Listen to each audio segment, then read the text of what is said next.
Halo semuanya, nama saya Eva. Pada kesempatan kali ini, saya akan mengajak Anda untuk berkenalan dengan linguistik umum. Linguistik itu apa sih? Apa yang Anda pikirkan ketika mendengar kata linguistik? Umumnya, linguistik itu didefinisikan sebagai bidang ilmu yang meneliti bahasa secara ilmiah. Nah, terus bahasa itu apa? Bahasa merupakan alat untuk menyampaikan ide, gagasan, pikiran, atau perasaan kepada orang lain. Bahasa digunakan manusia untuk melakukan komunikasi antar sesamanya, baik secara lisan maupun tulisan. Linguistik modern digagas oleh sarjana Swiss bernama Ferdinand de Saussure yang juga dikenal sebagai The Father of Modern Linguistics.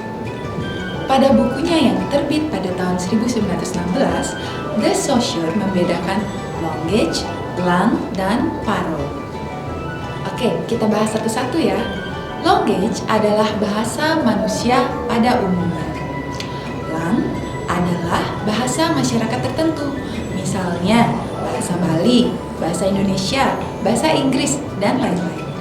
Parole diartikan sebagai tuturan, ucapan, logat, atau perkataan. Dengan kata lain, parole merupakan penggunaan bahasa seseorang. Verhaer menyebutkan bahwa ilmu linguistik memiliki bidang-bidang linguistik. Secara garis besar, ilmu linguistik memiliki dua bidang ilmu, yaitu linguistik mikro dan linguistik makro. Sampai di sini, saya mau bertanya dulu. Menurut Anda, mana yang cakupannya lebih luas? Mikro atau makro? Oke, sebelumnya saya jelaskan dulu tentang mikro dan makro. Menurut KBBI, mikro itu artinya kecil, tipis, dan sempit. Sedangkan makro artinya besar atau tebal. Lalu, bagaimana dengan linguistik mikro dan linguistik makro? Linguistik mikro adalah bidang linguistik yang mempelajari bahasa dari dalam. Dengan kata lain, mempelajari struktur bahasa itu sendiri. Sedangkan linguistik makro adalah bidang linguistik yang mempelajari bahasa dalam hubungannya dengan faktor-faktor di luar bahasa, termasuk di dalamnya bidang interdisipliner dan juga bidang terapan. Berikut adalah cabang-cabang utama linguistik: fonetik, fonologi, morfologi, sintaksis, semantik, pragmatik, dan ada juga bidang ilmu lain yang termasuk ke dalam makrolinguistik seperti psikolinguistik dan sosiolinguistik.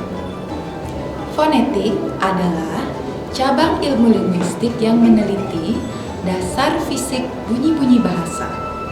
Salah satu bidang yang termasuk di dalamnya adalah fonetik organis atau artikulatoris, yaitu fonetik yang mempelajari bagaimana mekanisme alat-alat bicara atau alat ucap yang ada dalam tubuh manusia dan menghasilkan suatu bunyi bahasa. Masih tentang bunyi, selanjutnya kita akan melangkah ke fonologi. Fonologi adalah ilmu yang mempelajari bunyi-bunyi yang fungsional dan bermakna. Bunyi yang fungsional tersebut disebut juga dengan fonem. Dua bunyi yang secara fonetis berbeda dikatakan mempunyai perbedaan fonologis bila perbedaan tersebut menyebabkan perbedaan makna. Misalnya, dalam bahasa Indonesia, L dan R berbeda secara fungsional karena membedakan kata, seperti dalam kata lupa dan rupa. Jika kita ganti, contohnya pada kata lupa, L kita ganti dengan R, maka maknanya akan berbeda. Oleh karena itu, dalam bahasa Indonesia, L dan R adalah fonem yang berbeda. Selanjutnya, kita akan membahas tentang morfologi dan sintaksis yang merupakan bagian dari tata bahasa. Morfologi merupakan cabang ilmu linguistik yang menyangkut struktur internal kata. Dengan kata lain, morfologi adalah ilmu bentuk kata. Sebagai contoh, kata berhak. Secara morfologis, kata tersebut terdiri atas dua satuan minimal, yaitu ber dan hak. Satuan gramatikal tersebut disebut sebagai morfem. Morfem hak bisa berdiri sendiri, sehingga dikategorikan sebagai morfem bebas atau free morphemes. Sedangkan morfem ber tidak bisa berdiri sendiri, sehingga dikategorikan sebagai morfem terikat atau bound morphemes. Nah, sekarang kita bahas tentang sintaksis. Sintaksis merupakan ilmu bahasa yang mempelajari tentang hubungan antar kata dengan kata atau kelompok kata dalam suatu kalimat. Dengan kata lain, sintaksis mempelajari mengenai tata kalimat. Bedakan ya dengan morfologi yang mempelajari mengenai tata kata. Misalnya nih, dalam bahasa Indonesia, kalimat kami tidak dapat melihat pohon itu menjadi tidak berterima jika susunannya diubah seperti berikut. Pohon itu dapat kami tidak melihat.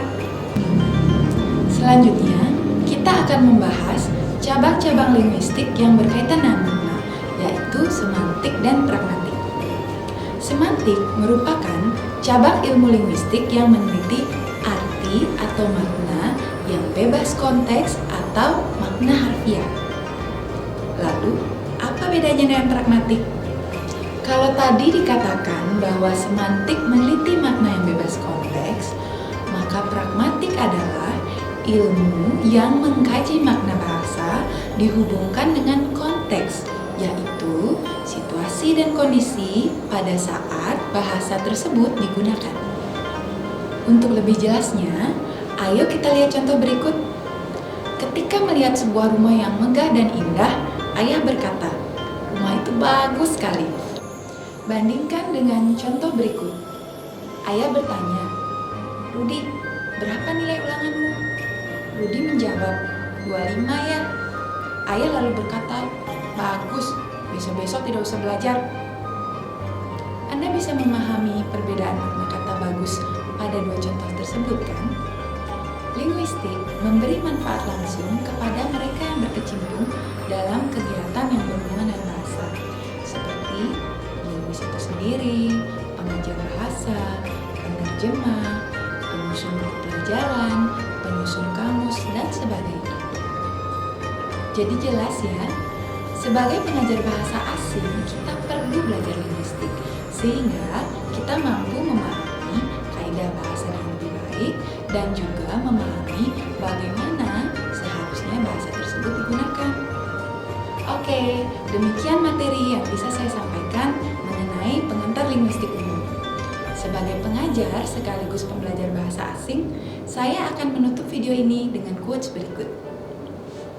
You live a new life for every new language you speak. If you know only one language, you live only once.